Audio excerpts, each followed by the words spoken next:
താറാവിനെ എല്ലാം കണ്ടല്ലോ അല്ലേ? എല്ലാം രാവിലെ ഞാൻ ഇറക്കി വിട്ടതാണ്. അപ്പൊ അതുങ്ങളുടെ മുട്ട തന്നെ ഞാൻ അട വെച്ചിട്ടുണ്ട്. ഏതായാലും 28 ദിവസം കഴിഞ്ഞ് ഏതായാലും വിരിഞ്ഞിട്ടുണ്ട്. നമുക്ക് ഏതായാലും പോയി നോക്കാം.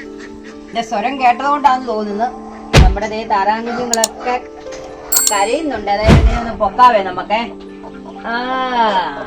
സൂപ്പർ. പൊട്ടാത്ത മുട്ട ഒന്ന് പൊട്ടിച്ചു കൊടുത്തേക്കണം. ഇത് നമ്മള് വേറൊരു കൂട്ടിലോട്ട് മാറ്റുവാണ് ഇതിനെ.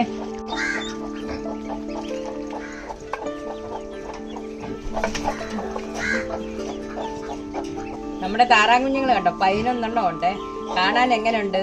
അപ്പൊ ഇതുങ്ങളെയും കൂടെ ഞാൻ ഇങ്ങോട്ട് വിടുവാണേ. ഒന്നും വേണ്ട, അവർക്ക് തണുപ്പാ വേണ്ട. അവരെപ്പോഴും വെള്ളത്തിലൊക്കെ കടന്ന് കളിക്കുന്നതല്ലേ. അപ്പൊ 2 ദിവസത്തേക്ക് ഞാൻ ലൈറ്റ് ഇട്ട് കൊടുക്കും. 1 മാസത്തേക്ക് ഞാൻ ഇതിന് സ്റ്റാർട്ടറാണ് കൊടുക്കുന്നത്. നമുക്ക് ശകലം വെള്ളവും കൂടെ വെച്ച് കൊടുത്തേക്കാം. ഒരു പ്രാവശ്യം കൊടുത്തു കഴിഞ്ഞാൽ ഇടയ്ക്കിടയ്ക്ക് വന്ന് നോക്കും കേട്ടോ. നമ്മൾ പിള്ളേരെ നോക്കുന്നതൊക്കെ തന്നെ ഇതുങ്ങളെ നോക്കണം. എന്തെങ്കിലും ബുദ്ധിമുട്ടുണ്ടോ, തീറ്റയൊക്കെ എടുക്കുന്നുണ്ടോ ഒക്കെ ഞാൻ ഇടയ്ക്കിടയ്ക്ക് വന്ന് നോക്കുവേ. നമ്മുടെ താറാകുഞ്ഞുങ്ങളെയൊക്കെ നിങ്ങൾ കണ്ടില്ലേ? അപ്പൊ ഇതുപോലെ നിങ്ങൾക്കും വളർത്താം. ഒത്തിരി ഒന്നും വളർത്തണ്ട, 1 2 ഒക്കെ വളർത്തി നമ്മുടെ കുഞ്ഞുങ്ങളെയൊക്കെ കാണിച്ച് നമ്മുടെ കുഞ്ഞുങ്ങൾ തീറ്റ കൊടുക്കുന്ന. അതിനിപ്പോൾ അവരും ഇതുങ്ങളെയൊക്കെ കളിച്ചുകൊണ്ട് ആഹാരം കഴിക്കാനും അവർക്ക് മറ്റുള്ള ജീവികളോടുള്ള സ്നേഹമൊക്കെ കൂടും.